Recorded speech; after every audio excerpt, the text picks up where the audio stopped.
I'm going to talk about a few records today, a couple different themes of things. We are listening to After Altar by Jay Jail. This is Evan Patterson of the band Young Widows, brother to Ryan Patterson, who is the frontman of one of my all-time favorite bands, Coliseum. He's also the frontman of the band Photocrime, whose new record Security is fantastic. I was gonna order it, but I'm seeing them in town next week, so I'll probably pick it up at the show. But this is by far my favorite Jay Jail album. This is, Evan has always kind of been a sludgy dude, and all the Patterson bands kind of have sort of a crusty, sludgy, post-punk undertone to them. But this is my favorite Jay Jail material. It's very, more directly post-punk influence, a lot of like Nick Cave, Neurosis style shit going on here. One of the best Beatles covers ever on side B. So yeah, highly recommend it if you are hearing it and enjoy it. And speaking of Evan Patterson, before Jay Jail, before Young Widows, Breather Resist. This is the Charmer album, reissued from Black Friday Record Store Day a few months ago. This was kind of on my maybe list back then, and I saw it on my local shop. I had some trade credit, and I decided to incorporate it into the collection.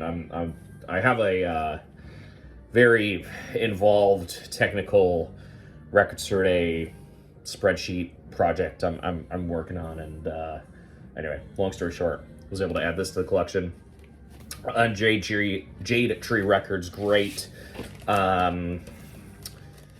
mathy, technical, non-straightforward hardcore punk music. If you're a fan of any of the the Louisville bands, they'll be up your alley, but also things like Coalesce and Oxbow, Season to Risk.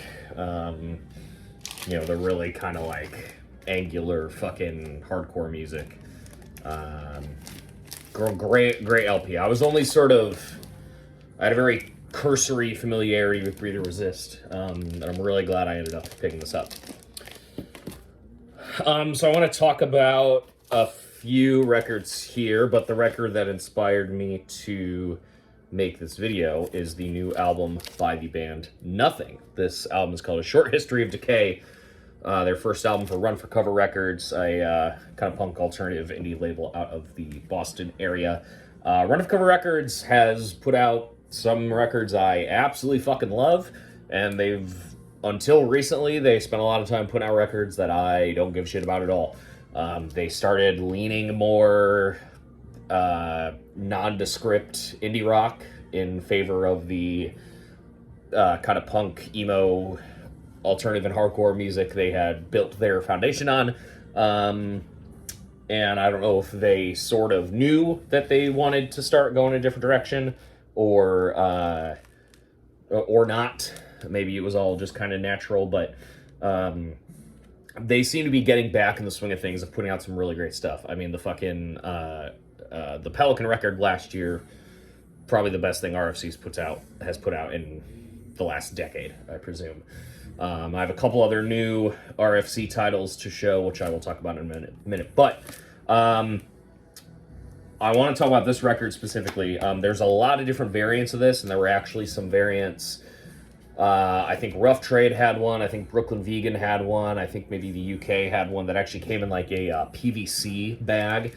And those sold out very quickly, and I was bummed about that. But now that I have this particular pressing, I'm not bummed out at all. And I want to talk about how good packaging can be, how affordable you can make it, and as sort of a take notes for Record Store Day, and Record Store Day people take notes, who I'm sure are not watching this at all.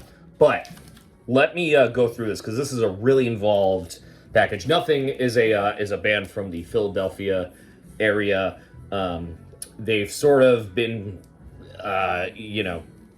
tied as a shoegaze band, but they do alternative, they do punk, they do a lot of different things.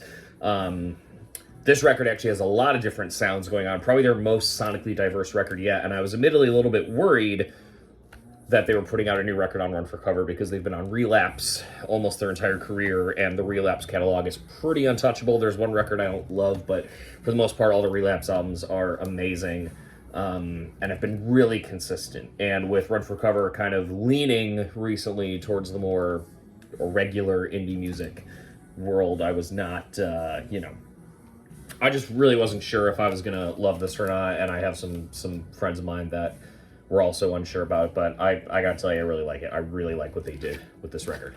And there's been a lot of great packaged nothing albums on Relapse too. I think this band really does care about their art direction and shit. So let's go through everything. So it comes in its custom resealable bag with the new Nothing logo sticker on the side there. This bullshit lunchbox sticker on the front, but they have one of the best mail orders in the game, so I will forgive the unpeelable sticker for now. But really, I mean, if I lived in North Carolina, I would be fucking at Lunchbox all the time. Truly one of the best mail orders in the country.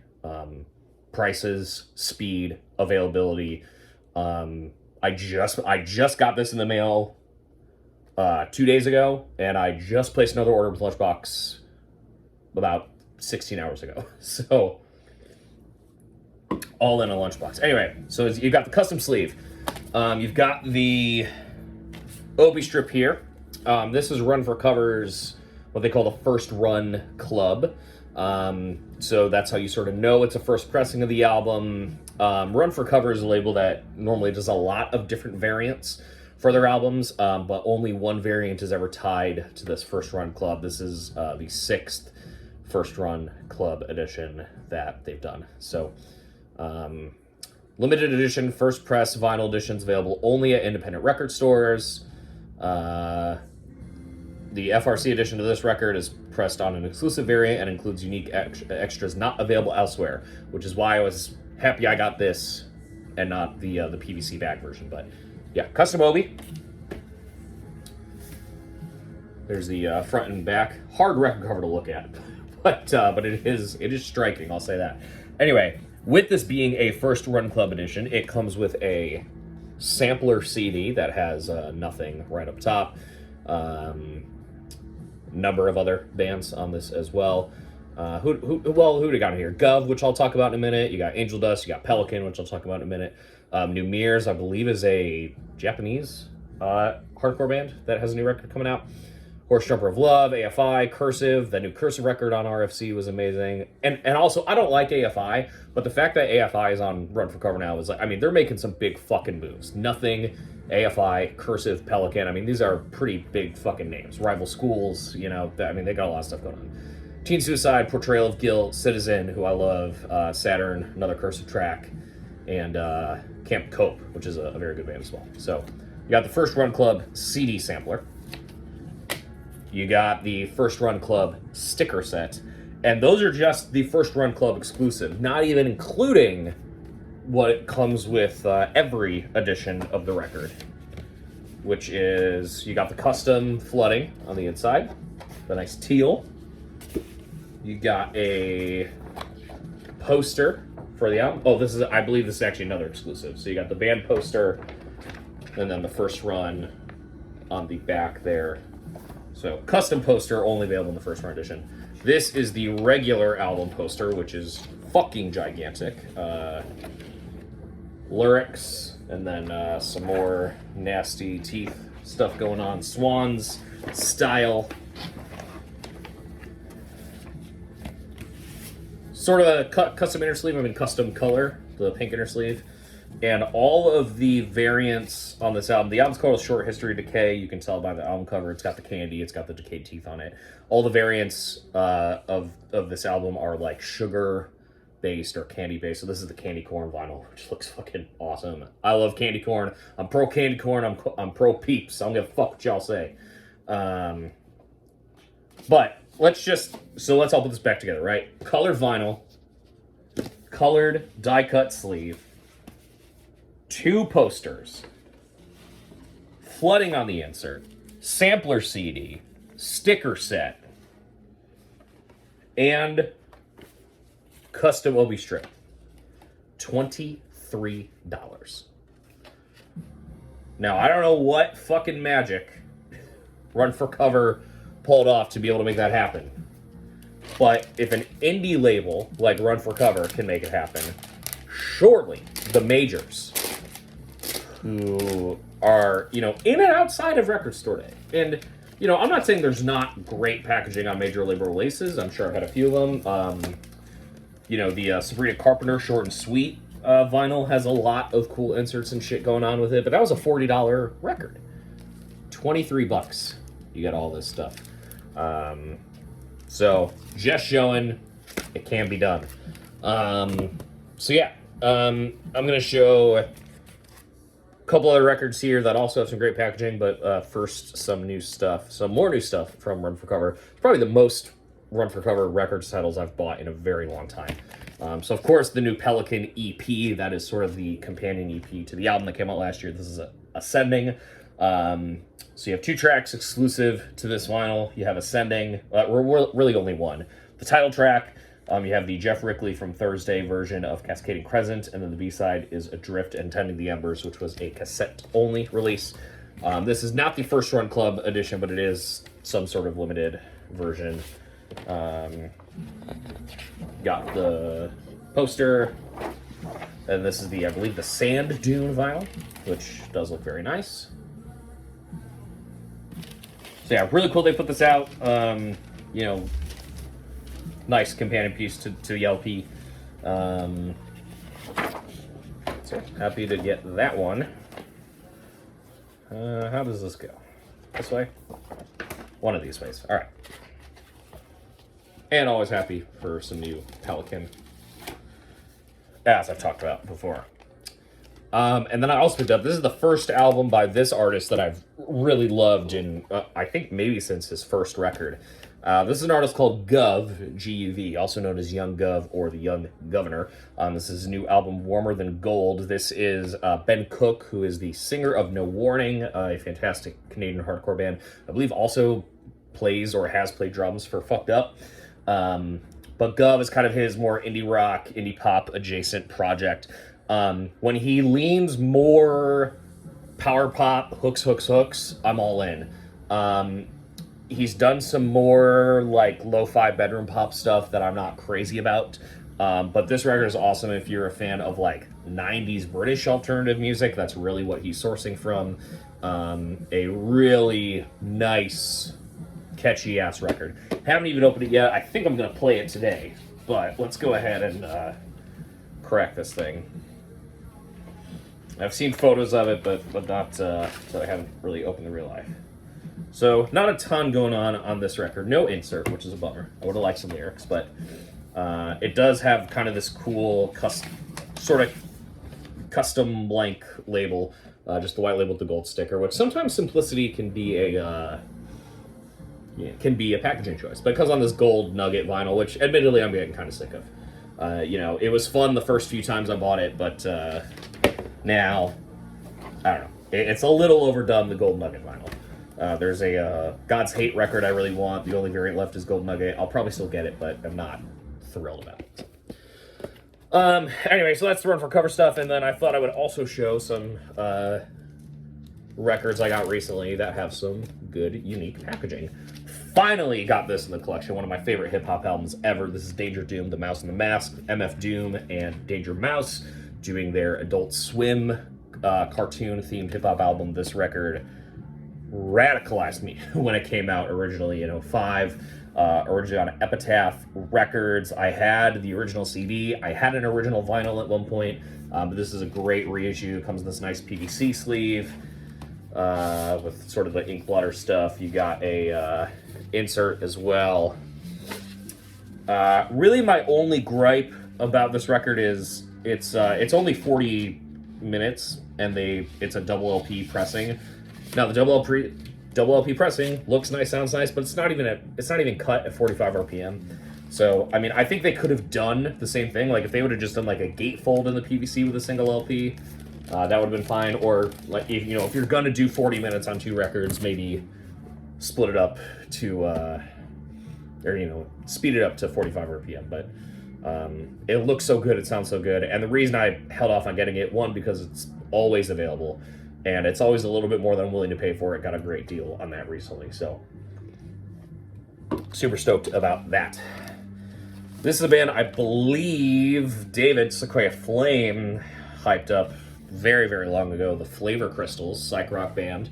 This is their album, The Shiver of the Flavor Crystals, the record I'm most familiar with them by, but they have a great triple LP that came out before this as well. Had a cassette of this long, long ago. Very stoked to get the vinyl version. Nice die cut on the front and back with the TV screens. You got 2 custom inners. Vinyl on this looks great as well. Disc 2, you got the green with the blue splatter. And disc 1, you got the blue with the green splatter. Splatter isn't as, prominent on that one, but, that's something I'm sure is going to be, varies from pressing to pressing of that. But still very nice. Really happy to get this. One of my favorite new albums of the year, I gotta say. I'm loving the new Megadeth. Now, I ordered just the plain black vinyl. There was no short of 500 different colors of this album. So I just ordered the black vinyl, but I was able to get one of the indie exclusive sleeves with this. Now, you think about this. This just has the PVC sleeve, double LP, black vinyl, custom sleeves. I mean, this was like $50 record some places I saw. I got mine at a discount from an indie distro, but even still, you factor in the album, you factor in the heavyweight vinyl, it's an hour of music. You got the PVC sleeve, comes with a art booklet with, art for all the songs, double custom sleeves, everything. I mean, everything is really nice. Everything is really nicely presented. I'm not saying it wasn't worth, the retail cost of it, but again, just sort of a comparison to like the Nothing record, which, I also get that that's a single LP, this is a double LP, but anyway, I am really loving this new Megadeth. I think it's better than the last album, maybe not as good as 2 albums ago, but what are you gonna do? And the last band I want to talk about here, which there's only one really good packaging in this set, but I really want to talk about this band because I have never been able to get their stuff on vinyl, and I got a whole grip of them recently. That is the band Woven Hand. Woven Hand is, I forget the guy's name, it's David something, from the band 16 Horsepower, sort of a gothic alt-country band from the 90s. This is his current band, Woven Hand. They don't put out stuff a ton. They did for a while, and now it's kind of sparring, but this is their kind of first main record. They have some sort of independent releases before this. There's like an early Woven Hand box set that you can get. It's very expensive, but it's around. But this is the sort of first proper album of 10 Stones. This one's just on black vinyl. Not much to look about the packaging there. But the second album has a great package. This is The Laughing Stalk, the deluxe edition. And this is another one that's kind of, it's simple, but the simplicity adds to it. So it's got this sort of wraparound letterpress screened sleeve, and then comes in this sort of, plain cork jacket. You get a CD copy of the album as well, and then the lyric insert. Vinyl's just black, but nice, nice presentation, sort of goes with the gothic stripped down nature of this music. And I'll say, if you like JJL, or if you like, kind of punk dudes doing dark out there solo stuff, Woven Hand is banging. Great band. This is the third main record, The Threshing Floor. This one comes in gatefold. Shout out to Further Records. First time I've ordered from them. They got me this, and they got me the 10 Stones record. Just popped up on my Instagram feed one day, like, hey, these are available. And I said, okay, I'll do it. This is on some Marble X. Very nice. And then the fourth main album, which was the album that I got introduced to them on because it was released on Death Wish Records, or at least the US version was released on Death Wish Records. This is, Refractory, the fuck is this called? Refractory Obdurate, whatever the fuck that means. But this is a great record as well. Yeah, I can't remember that guy's name that's fucking in this band, but anyway, you got the custom inner, and this is also on some nice blue marble vinyl, blue and white. This is very cool. So yeah, there'll be more videos to come. I'm not gonna miss a fucking record store day video, you know that. But that's all for now. Some more in-depth shit down the line. Whatever. Never mind.